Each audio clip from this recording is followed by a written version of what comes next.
और एक तरफ मुख्यमंत्री साहब कह रहे हैं कि और हम निरीक्षण कराएंगे, समीक्षा कराएंगे। एक तरफ लोग मर रहे हैं और आप अभी तक समीक्षा में ही सिर्फ लगे हुए हैं। आखिर ये धड़ल्ले से लोगों के घर में और लोगों को शराब कैसे मिल रही है, कैसे बट रही है, कहाँ से आ रही है और इसके पीछे कौन शराब माफिया है? क्या चुनाव में जहरीली शराब गांव-गांव में टोल टोल पे दी जा रही है तो उनका प्रशासन क्या कान में तेल डाल के सो रहा है और आप सिर्फ स्टेटमेंट पे स्टेटमेंट दे रहे हैं? इन सारी मौत, ये मौत नहीं है, ये हत्याएं हैं। इसकी जिम्मेदारी बिहार सरकार को लेनी चाहिए। पूर्व सांसद और कांग्रेस नेत्री रंजीत रंजन ने नीतीश सरकार से बड़ा सवाल पूछा है कि आखिर बिहार में शराबबंदी है तो शराबबंदी अभी तक सफल क्यों नहीं हो पाई है, धड़ल्ले से शराब की बिक्री क्यों हो रही है। उन्होंने ये भी पूछा है कि क्या कोई मोटी रकम सीएम हाउस तक पहुंचाई जा रही है। दरअसल बिहार में पिछले बीते दिनों जितनी भी मौतें हुई है जहरीली शराब से लेकर के, उसी को लेकर के रंजीत रंजन ने बयान दिया है, नीतीश सरकार से सवाल पूछे हैं और आरोप लगाया है। आप भी सुनिए कि क्या कुछ कह रही है रंजीत रंजन।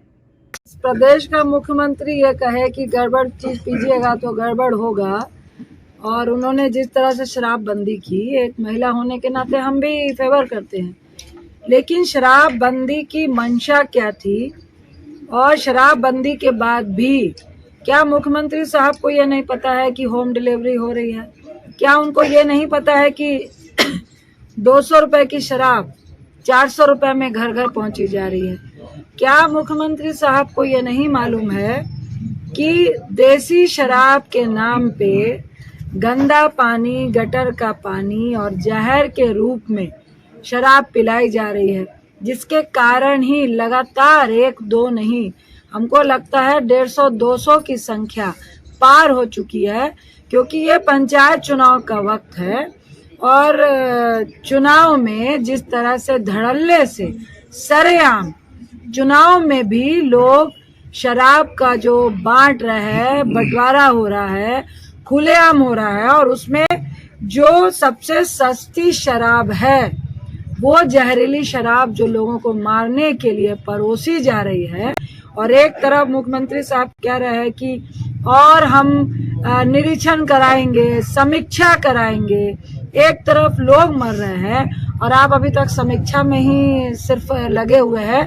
इमीडिएट कार्रवाई क्या होनी चाहिए कि आखिर ये धड़ल्ले से लोगों के घर में और लोगों को शराब कैसे मिल रही है, कैसे बट रही है, कहाँ से आ रही है और इसके पीछे कौन शराब माफिया है? क्या हम लोग ये सोच लें कि एक मोटी रकम सीधा मुख्यमंत्री आवास में पहुंच रही है? क्योंकि जब शराब बंद नहीं थी तो 4,500 करोड़ रुपए सरकारी कोष में जाते थे, और जैसे ही शराबबंदी हुई लगभग दुगना तिगुना सरकारी कोष में नहीं जाके सरकारी लोगों के पॉकेट में जाने लगा।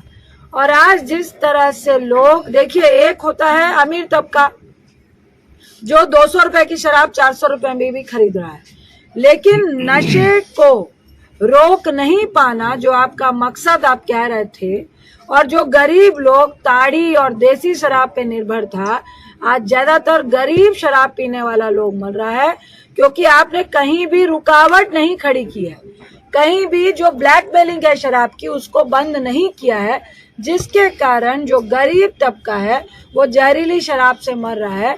तो क्या इसकी जिम्मेदारी सरकार को लेनी नहीं चाहिए?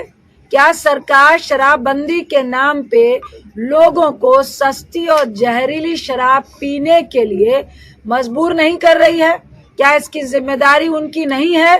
क्या चुनाव में जहरीली शराब गांव-गांव में टोल टोल पे दी जा रही है तो उनका प्रशासन क्या कान में तेल डाल के सो रहा है और आप सिर्फ स्टेटमेंट पे स्टेटमेंट दे रहे हैं? इन सारी मौत, ये मौत नहीं है, ये हत्याएं हैं। इसकी जिम्मेदारी बिहार सरकार को लेनी चाहिए।